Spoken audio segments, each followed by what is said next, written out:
हरे कृष्णा। ओम अज्ञानतिमिरान्धस्य ज्ञानाञ्जनशलाकया चक्षुरुन्मीलितं येन तस्मै श्रीगुरुवे नमः।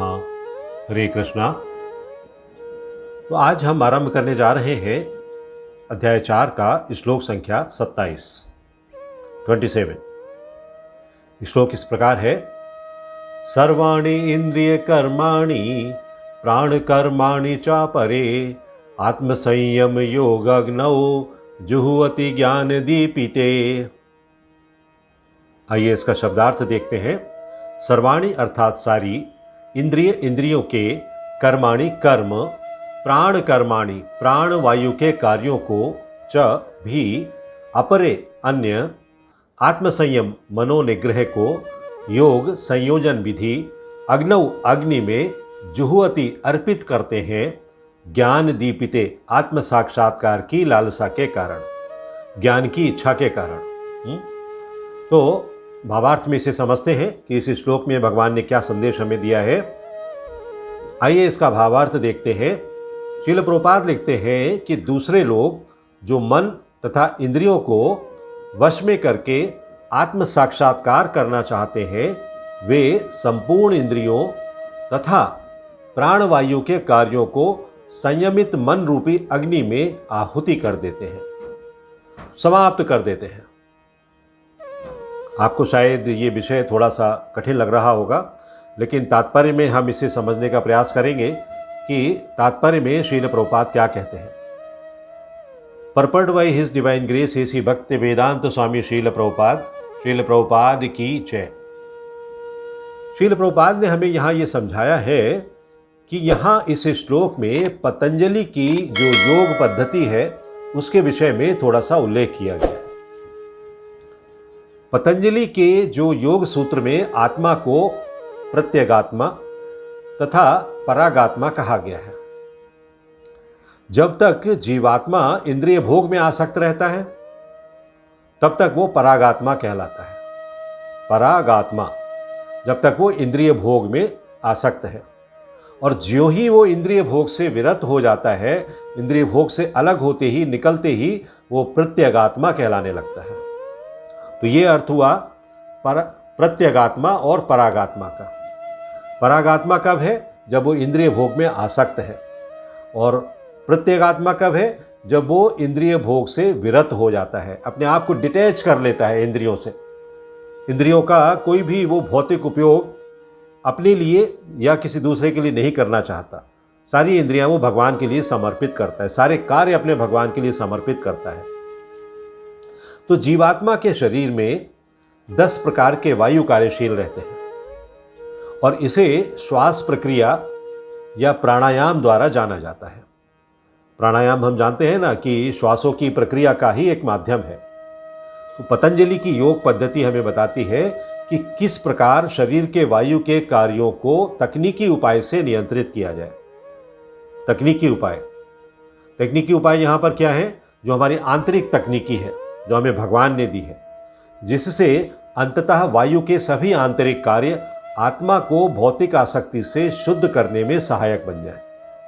आत्मा शुद्ध हो सकती है, अभी अशुद्ध है, भौतिक जगत में लिप्त होने के कारण अशुद्ध है, लेकिन उसको हमें शुद्ध करना है, और वो हमारे आंतरिक व्यवस्था से ही, आंतरिक वायु से ही वो शुद्ध हो सकती है।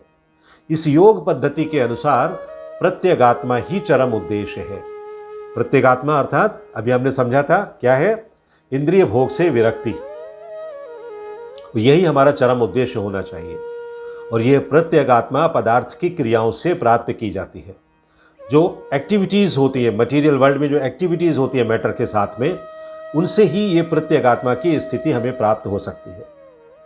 इंद्रियां इंद्रिय विषयों से प्रतिक्रिया करती हैं, जैसे कान सुनने के लिए, आँख देखने के लिए, नाक सूंघने के लिए, जीभ स्वाद के लिए, और हाथ स्पर्श के लिए, या त्वचा जो है वो स्पर्श के लिए होते हैं।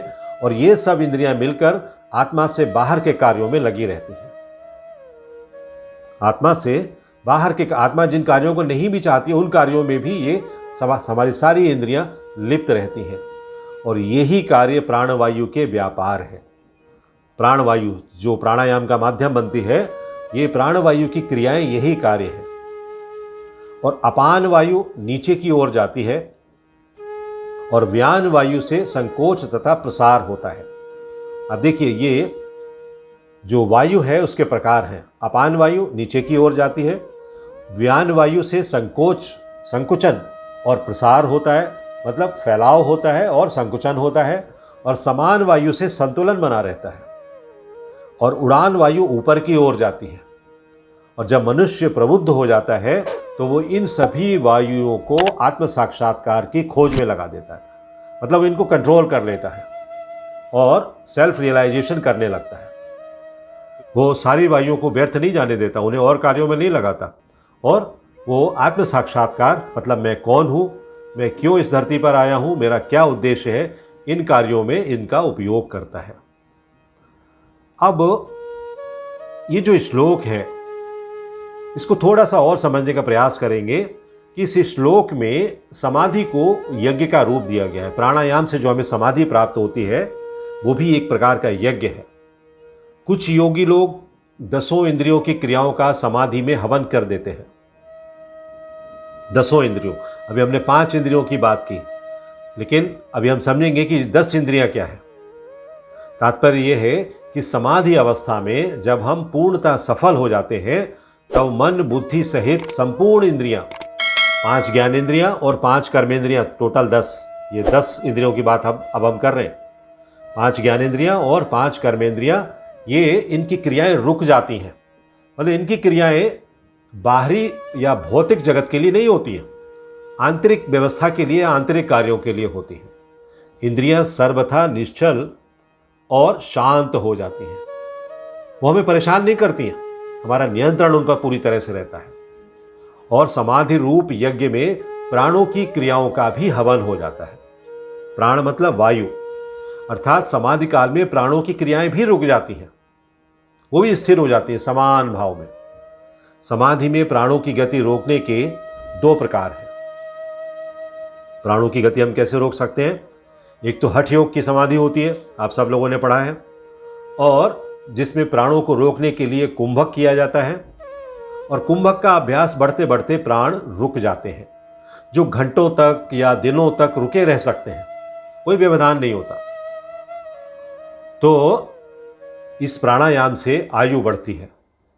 जैसे वर्षा होने पर जल बहने लगता है तो जल के साथ साथ बालू भी आ जाती है। जल आ रहा है, प्रवाह में बालू भी आती है, और उस बालू में जल में रहने वाला मेढक दब जाता है। और जब वर्षा बीत जाती है तो बालू सूख जाती है, लेकिन मेढक उसी बालू में चुपचाप सूखे हुए की तरह पड़ा रहता है। उसके प्राण रुक जाते हैं, वो योग की अवस्था में होता है। और जब पुनः वर्षा आती है, आप देखिए, जब पुनः वर्षा आती है तब वर्षा का जल फिर से ऊपर गिरता है, तो मेढक में पुनः प्राणों का संचार होने लगता है और वो टर्राने लग जाता है, और फिर वो अपनी उस योग निद्रा से बाहर निकलता है। तो दूसरे प्रकार में मन को एकाग्र किया जाता है। मन सर्वथा एकाग्र होने पर प्राणों की गति अपने आप रुक जाती है, और यही योग साधना है। हमें इस योग साधना को अपने जीवन में अपनाने का प्रयास करना चाहिए। हरे कृष्णा।